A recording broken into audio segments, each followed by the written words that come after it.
సూచన మేరకు వెంకటేశ్వర సమాచారం మేరకు మేము 606 గ్రామంలో రెవెన్యూ రీసర్వే అయిన గ్రామంలో 303 జాయింట్ ఎంట్రీలను గుర్తించడం జరిగింది. ఇందులో 33 పరిపూర్ణంగా పూర్తి చేశాము. 270 పెండింగ్ ఉన్నవి. ఆ 270లో ఇండ్లు ఉన్నవి, పల్లెలు ఉన్నవి 59 పోను. నెక్స్ట్ డూప్లికేట్ ఖాతాలు 42 గాను, మిగులు భూములు 6, ప్రభుత్వ భూములు 39, ఫ్రీ హోల్డ్స్ అయినటివి 22, నెక్స్ట్ ROR కేసుల్లో ఉండేటివి 64, రైతులకు విస్తీర్ణ వ్యత్యాసం ఉండేటివి 14, నెక్స్ట్ సబ్ రిజిస్ట్రార్ వారి ద్వారా ఆటోమేటేషన్ జరిగినవి 2, మొత్తం కలిసి 258 గాను 270లో 258 కానీ ఈ 250 చేయలేము.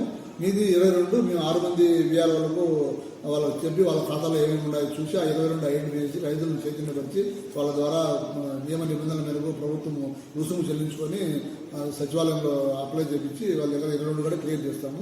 ఇన్పుట్ సబ్సిడీకి రైతులు ఏమి ఆందోళన పడాల్సిన అవసరం లేదు, మేము సరిదిద్దుతాం.